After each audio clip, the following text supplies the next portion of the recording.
Hey guys, this is Dragon Rockstar here. I'm trying a different angle with my camera, so I hope you guys do enjoy, and I hope you guys can see everything. Sorry if I do place the card in a different zone or anything. I'm coming with you a deck profile that I've done last weekend when I was participating in the Kentucky PPG event that was going on in Louisville, Kentucky. Now I came into 157th place out of, I think it was a 300 person event. Now, a lot of people did drop out before even participating in the event, which I totally understand. Some people don't want to play. Some people are just there to see what they can do and see what they can get their hands on. But I was surprised in my place and surprised of how well I did. Now, the first couple games were actually successful, and I did win the couple games. The third round was the most difficult one. I actually lost, but I did pretty well in my personal opinion on how I place cards and how I use cards. And a few other things were a little different at the event as well. Now, one of my friends that joined me in the crew that we all went together with, he made it to 33rd place, which is surprising to both his eyes and my eyes. And I'm surprised of his place. But anyways, enough about all that. Let's just go ahead and get started. I'm going to show you guys all the cards that I played in the deck and how well I played each card. So I'm going with the side deck, extra deck, and main deck. So we're just going to go ahead and get started with the main deck. Give me a second here, guys. Okay, so for the main deck, we're going to start off with 3 Torn Scales for the Phantom Knight package. 3 Phantom Knight Silent Boots. Double Cloak, 1 Graves, and 1 Gloves. Now for this engine, it actually played out pretty well. Graves I never really used throughout the whole entire event. It was one of the cards I just never drawn or seen. It was just something that wasn't really as useful to me in certain matchups and stuff like that. But I might end up just maybe keeping it in here and just keep testing it.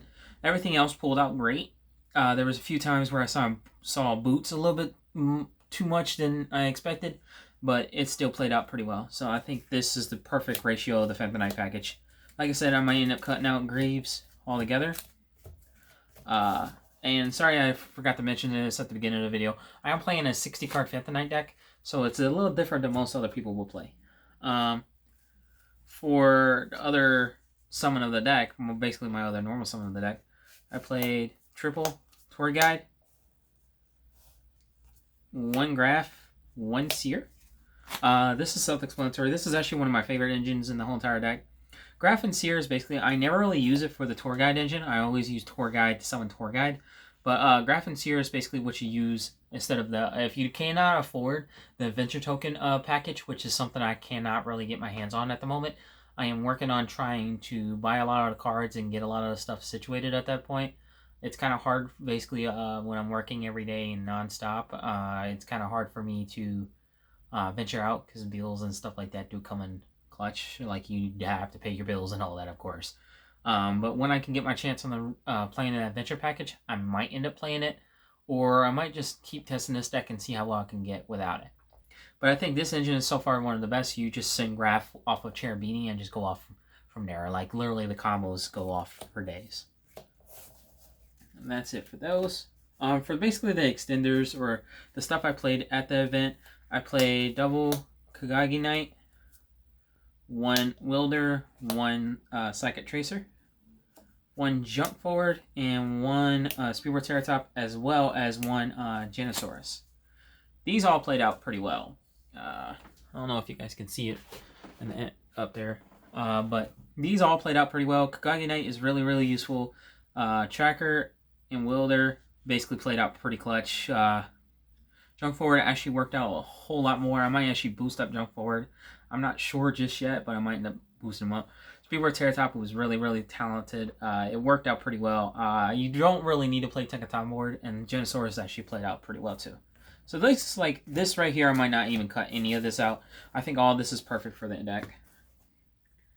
For the hand traps I play triple Effect Valor, triple Ash Blossom, triple Glowstroke Snow Rabbit, triple Gamma, and then the one driver, as well as triple Nibiru.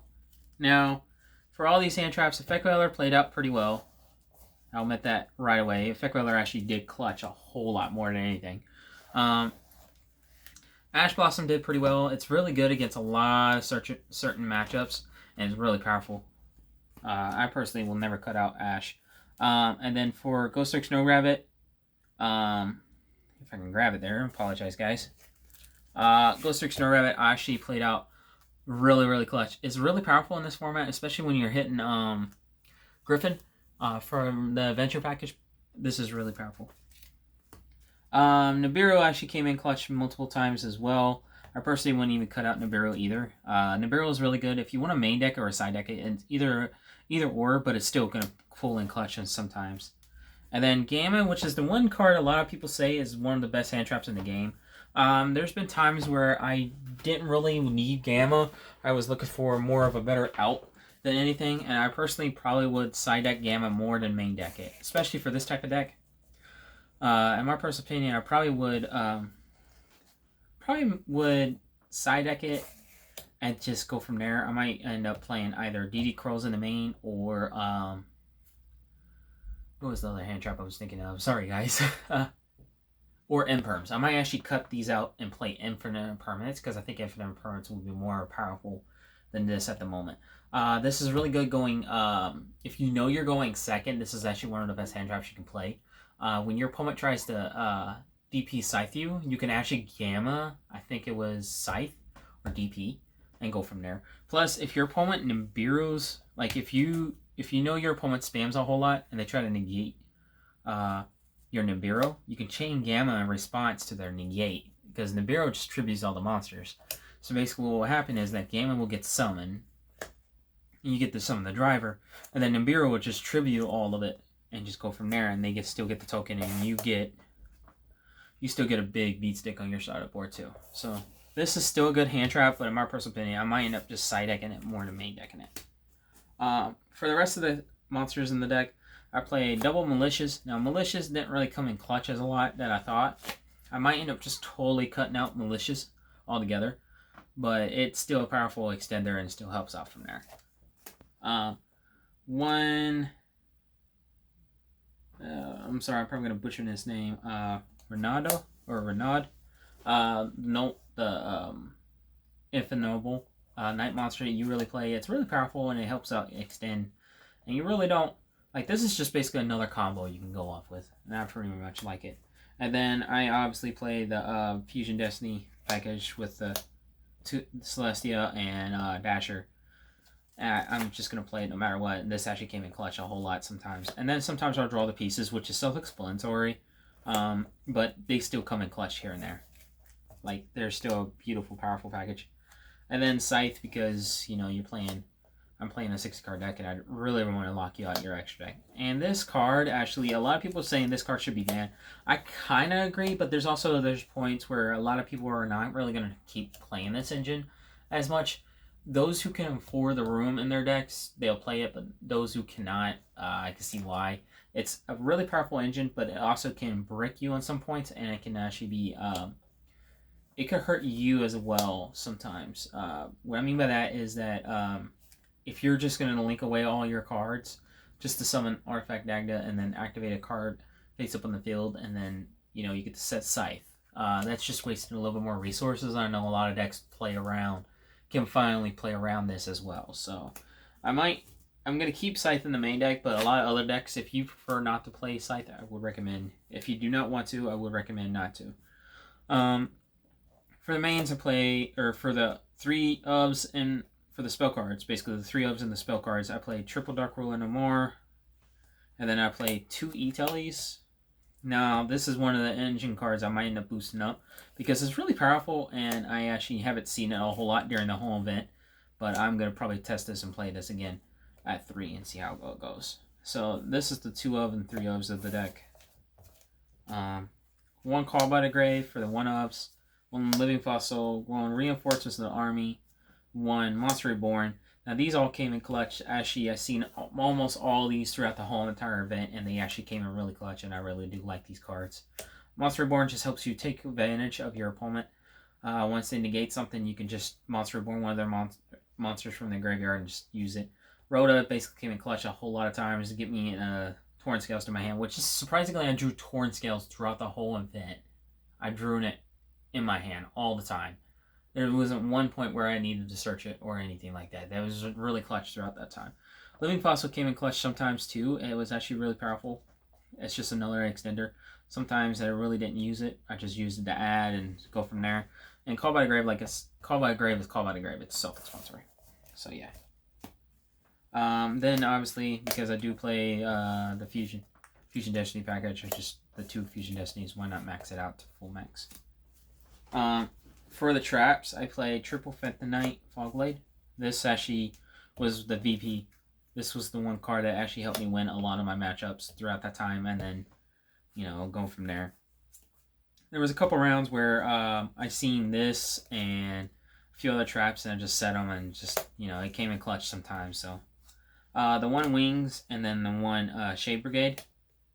These both came in clutch. These actually were really powerful, and the self-explanatory. I wouldn't really cut any of these out. That's it for the main deck. For the extra deck, I play Zeus, which actually I didn't really even summon the whole entire event, but it's still a good card to summon if you get around certain cards and stuff like that. Triple Breaksword, double Breaksword. Apologize, guys, there.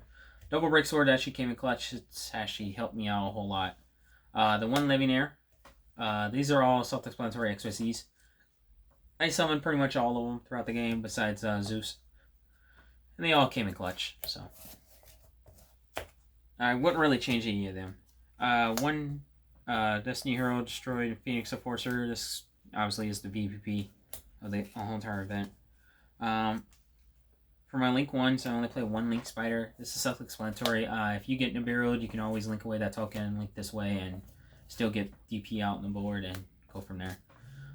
For my Link 2s, one Private Verti Anaconda, one Cherubini, one Dark Charmer, one Artifact Agda, one Isolde, or Isolde. These all came in clutch. Private Verti Anaconda is actually pretty still good. Cherubini is self-explanatory. It's basically your combo piece. The Dark Charmer really came in clutch. I actually got a chance to take one of my opponent's monsters and just use advantage around them. Artifact Agda just basically hinders my opponent, and then Isolde, this is broken really to help me combo off and everything. It's just another another Link monster just to combo off and get going. For my Link 3s, one Nightmare Unicorn and one Rusty. These both came in clutch. These both actually helped out a lot. I might end up putting in my extra deck IP Masquerena, and that way I can still combo off Nightmare Unicorn during my opponent's turn. There was some points where my opponent can combo off and I couldn't really do anything, and they get rid of all my stuff, and then I was stuck with nothing, and then what could have came in clutch was Nightmare Unicorn during that whole turn, but I might end up putting IP Masquerena so I can try that out. It'll be one of my Link 2s that I can take out. Maybe take out one of the Link 2s that I don't really summon as often and just go from there. And then one Appaloosa and one Access Code Talker. Appaloosa came clutch many times, and it's actually one of the cards that helped me survive against Nibiru's, and then Access Code Talker is because of the game. So they're both self-explanatory. And then for the side deck of this event, which is like there's a few cards or a bunch of cards in here I might end up just cutting out altogether. And there's a few other cards that are on my main deck a little bit more. Obviously I got the Nibiru token. You got to have the Nibiru token. Double DD Crow. This came in clutch a whole lot throughout the whole event. I might end up side decking 3 of those now. And then 2 Bells. Now I might end up just cutting out Bell altogether and probably play Skullmeister, because Bell didn't really do much for me the whole entire event. I didn't really see it as much, as well as when I did see it, I couldn't really use it and didn't really need to use it. DD Crow might actually be the one thing I might just take one of these out for and try out something like Skullmeister. I played Triple Token Collector, It didn't really do. I didn't really see no Soul players, and when I was going against the Venture package, this didn't really. I didn't really need it. So I might end up cutting this out altogether, or I might just side deck it to 2 and maybe try something different. I don't know. But it's still a powerful card, and altogether, I would recommend still keep it in your side deck because when you do go against Soul players, this is really going to come in clutch and really get around them. And then I play the 2 Lantias, which I'm actually probably going to play 3 and maybe main deck this more than anything because Lantia came in clutch a whole lot, and when I did see it, I almost won the game, or I won the game. No matter what, I Lancia my opponent, he couldn't really banish from his graveyard, and then it hindered him, and then it was basically he passed, and I won that. Triple Cosmic Cyclone is the only spell card I side deck in there. I might end up side decking Lightning Storms. Maybe test those out around too. Because Cosmic Cyclones came in clutch sometimes, but also I had to deal with more than one back row. So if I had Lightning Storms and just forced my opponent to get rid of all of it, it could came in. This would have been came in clutch as well as Lightning Storm. So I might end up side decking Lightning Storms as well.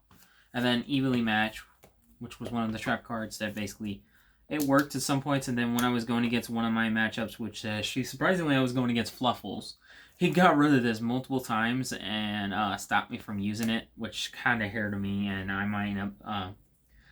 Evenly Match is still a good card, especially against trap decks and heavy back row decks, so I would recommend still side deck it. I'm just going to try to figure out some different side deck choices and maybe try from there. Other than that, that's pretty much the deck profile. Hope you guys do enjoy. Let me know down in the comments below what cards that you think I should probably test out or try.